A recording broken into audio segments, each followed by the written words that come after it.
All right, guys, Jeff here. Real quick, I'm just going to be replacing this washing machine shutoff valve. I had a leak.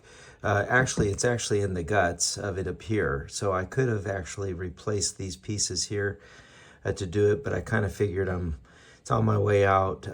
You can tell that this one's been replaced more recent than this. So they've already been rebuilt. This was basically leaking down the wall and creating problems on the other side of this wall, which I'll deal with that in another video. But this one's actually kind of a simple deal. We got a compression fitting here. We're going to go ahead and loosen that up.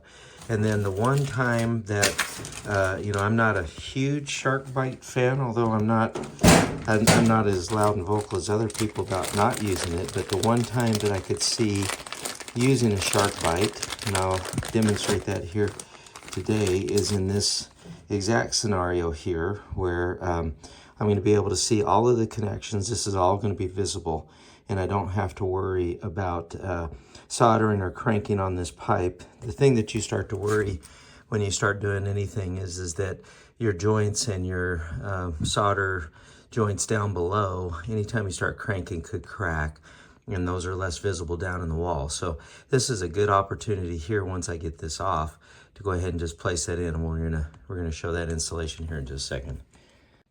Okay, so we're gonna go ahead and just break this nut. I'm getting a good bite on my hose bib here with the pipe wrench, and then I'm just using my little tool down here to break that, and looks like I'm getting somewhere on it. If you don't have one of these tools, this is a pretty cool one. It does great for helping you get off plumbing style fittings, and it basically ratchets one way, turn it the other way, and it ratchets the other. But as you can see, it just grabs a hold of your fitting here, and let's see where we're at with this thing. Looks like I need to break it free from the compressions. The compression's broken free, but I need to get this loose off of that to get that little brass ferrule or olive off. Okay, and so we are at the point here. This is literally like the point push to connect style. So you literally just push these on, make sure they go all the way down and seat, and then you cannot do it. So again, I'm not a huge shark bite guy, but as you can see, this is, if you're ever going to use one, this is a good place for it. Plain sight, don't have to worry about that. Got that on in 2 seconds. So anyway, I'm going to go ahead and do the same thing on this side over here. Okay, I'm going to go ahead and just break that compression. I've got a good grip on it on the pipe wrench up above, and so that should pull it off fairly easy.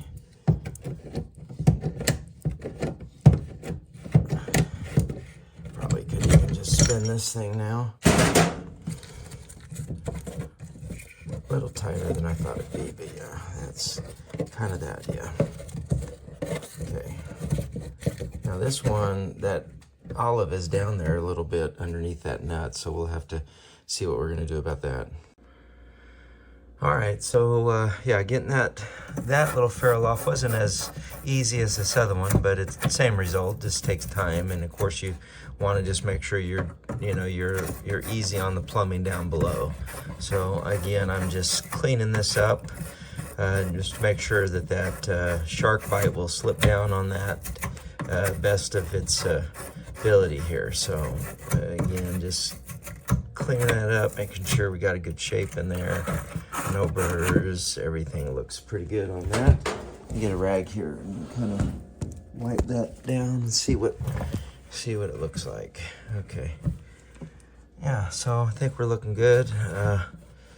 Obviously I'll take a second here to clean out this thing, and we'll get that SharkBite on here in just a second. So let's see, where's the second one? Down here. Down here. Okay. Now, if you're gonna use any SharkBite, it's good to have the removal tool, because getting them off, you just literally put the tool up underneath that, shove it up in there, and it'll help pop it off. So it's a Really good technology, but if you're going to be using SharkBite, probably ought to have that removal tool. And I have a couple of them just because you run into them out there in the field. So I have a couple, but again, perfect place if you are going to use a SharkBite. This is a really good place for it.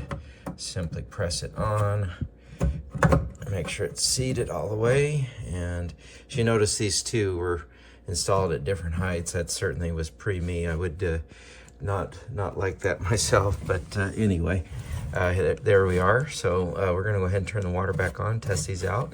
But again, one place in the house where you could consider, even the most anti-SharkBite person on the planet could not argue with this installation here. So anyway, thanks so much for watching, guys. If you like this content, make sure you like, subscribe, and share. Appreciate it.